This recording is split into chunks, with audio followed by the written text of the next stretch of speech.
Selamat pagi sahabat Saroha yang dikasihi Tuhan kita Yesus Kristus. Sebelum kita mendengarkan firman Tuhan, kita berdoa. Kasih karunia bagimu dan damai sejahtera yang dari Allah Bapa di dalam Kristus Yesus Tuhan kita. Amin. Sahabat Saroha, kami mengucapkan selamat ulang tahun kepada saudara-saudari kami yang berulang tahun dalam satu minggu ini. Kiranya kasih karunia Tuhan senantiasa memberikan kepada saudara baik kesehatan, demikian juga sukacita di tengah-tengah kehidupan. Demikian juga buat saudara-saudari kami yang senantiasa sampai hari ini masih bergumul dalam keadaan sakit, baik yang dirawat di rumah, demikian juga yang dirawat di rumah sakit. Kiranya Tuhan senantiasa memberkati setiap proses, baik yang dilakukan oleh para medis, baik juga apa yang boleh dimakan, obat, demikian juga dengan makanan. Kiranya Tuhan semakin memulihkan keadaan saudara agar kembali melakukan aktivitas seperti sebagaimana biasanya. Demikian juga buat saudara-saudari kami yang saat ini sedang menghadapi bencana alam. Saudara-saudari kami yang ada di Tapanuli Tengah, Tapanuli Selatan, demikian juga dengan Tapanuli Utara. Doa kami kiranya Tuhan yang memampukan saudara-saudari kami untuk menghadapi ini semua, melalui ini semua. Dan kiranya Tuhan senantiasa memberikan kesehatan, kemampuan, dan segera memulihkan keadaan ini jauh lebih baik untuk hari-hari ke depan. Tuhan Yesus memberkati. Sahabat Saroha, firman Tuhan yang menjadi nats renungan kita untuk pagi hari ini tertulis di dalam Matius pasal yang ke-16, ayat yang ke-18. Demikian firman Tuhan. Dan aku pun berkata kepadamu, engkau adalah Petrus, dan di atas batu karang ini aku akan mendirikan jemaatku, dan alam maut tidak akan menguasainya. Demikian firman Tuhan.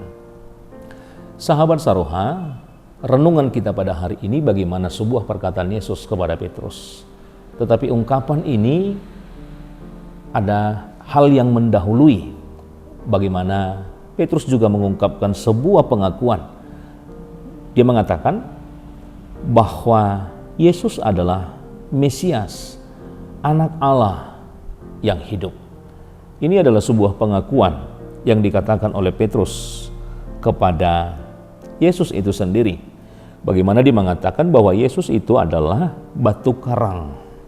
Dalam hal inilah Petrus ingin mengakui bahwa Yesus itu adalah satu-satunya dasar yang kuat. Bagaimana batu karang itu menggambarkan dasar yang kuat dalam kehidupan Petrus, yang kokoh, yang tentunya tidak akan tergoyahkan.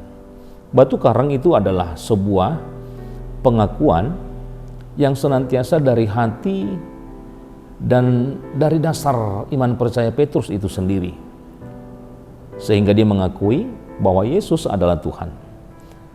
Inilah iman yang sejati yang boleh ditunjukkan oleh Petrus, yang tentunya hal ini juga yang menjadi sebuah pondasi yang seharusnya dimiliki oleh orang-orang percaya, demikian juga dengan gerejanya hingga pada saat ini.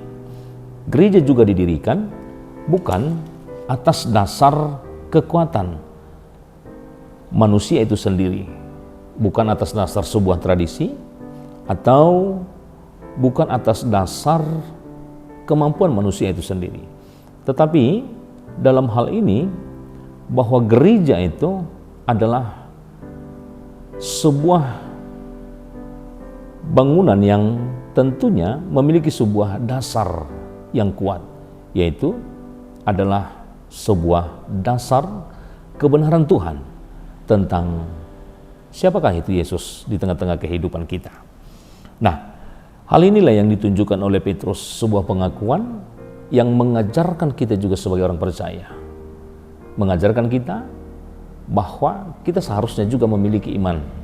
Sebuah iman pengakuan yang sejati, yang kokoh, yang memahami bagaimana Kristus di tengah-tengah kehidupan kita, yang menjadi dasar hidup kita, yang seharusnya kita tidak mampu digoyangkan.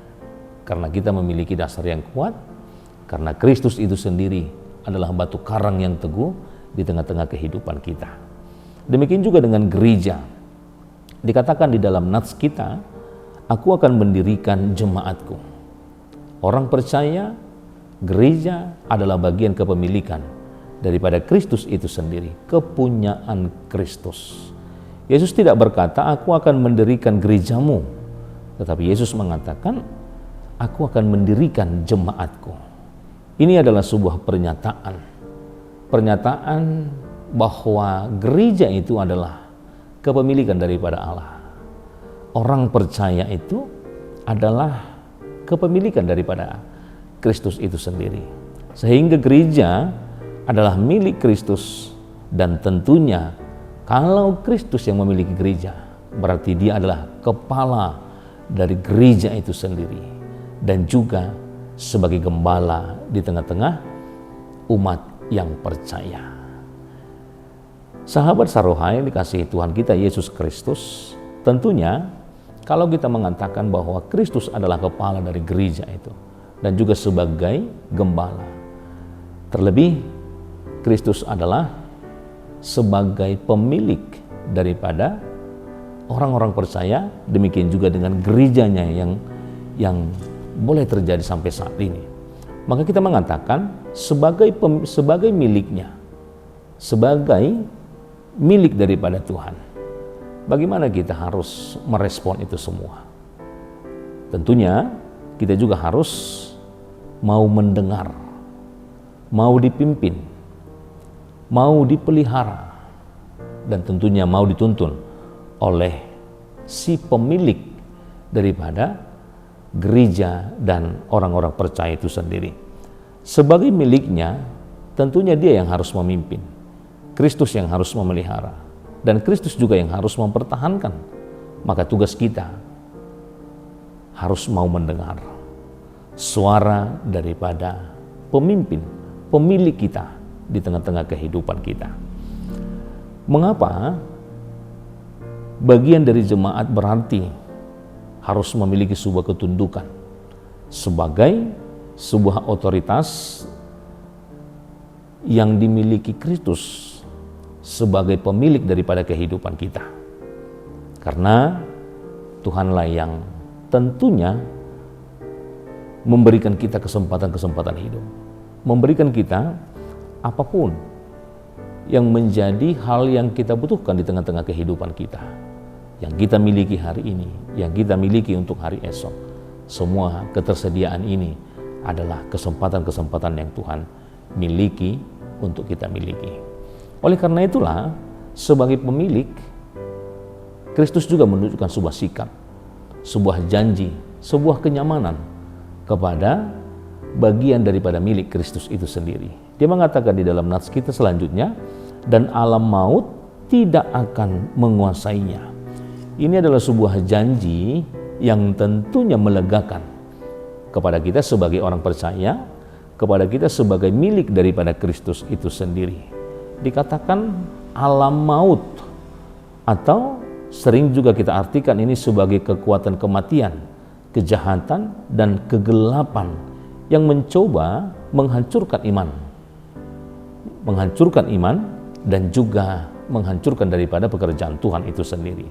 Tapi hari ini kita bisa melihat sebagai pemilik yang bertanggung jawab, yang memelihara apa yang dia miliki. Orang-orang percaya, gerejanya meluputkan dan juga menjauhkan kehidupan kita, seperti yang dikatakan di dalam nats kita, alam maut tidak akan mampu untuk menguasainya. Oleh karena itulah janji Kristus ini kepada kita, kepada gerejanya, kepada orang-orang Kristen, kepada orang-orang percaya, bahwa gereja akan menjadi pihak yang tentunya bukan hanya bertahan, tetapi harus menyerang.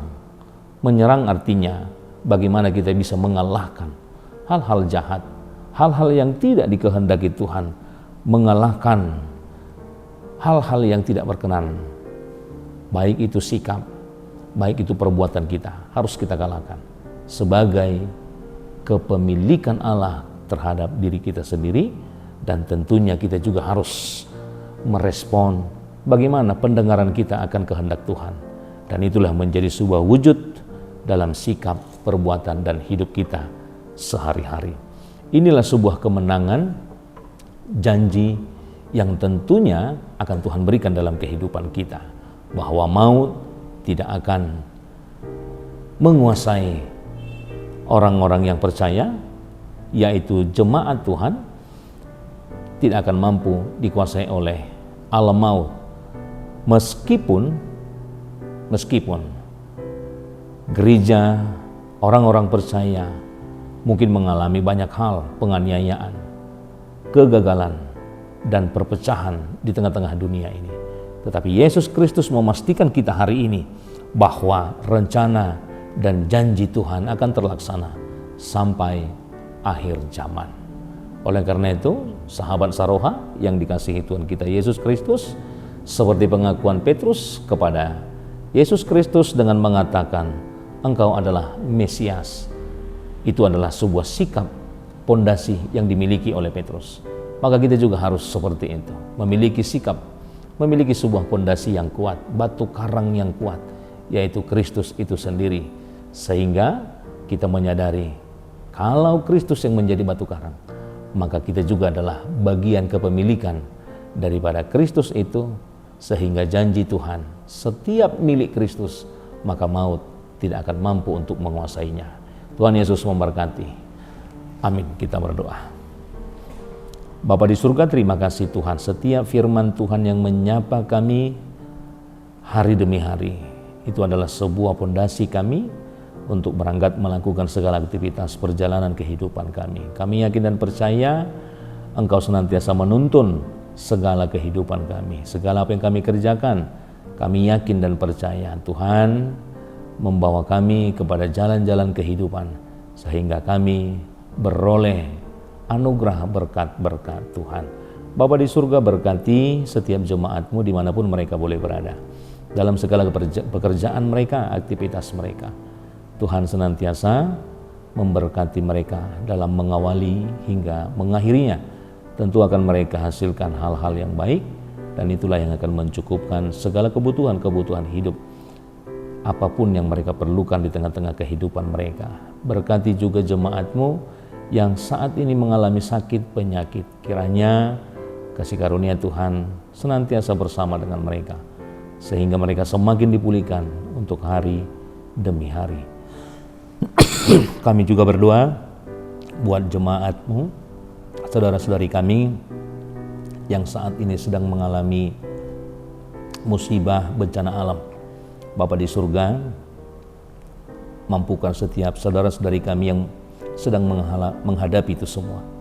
Kiranya mereka semakin dikuatkan, Tuhan semakin memulihkan keadaan mereka, supaya mereka berpengharapan di balik peristiwa ini mereka akan menerima hal-hal baik yang Tuhan sudah rancangkan di tengah-tengah kehidupan mereka. Oleh karena itu, berikan mereka kesehatan supaya hari demi hari mereka semakin dikuatkan untuk melalui ini semuanya. Hapuskan segala dosa pelanggaran kami, karena kami layak menerima berkat Tuhan. Terpujilah nama-Mu hingga selama-lamanya. Amin.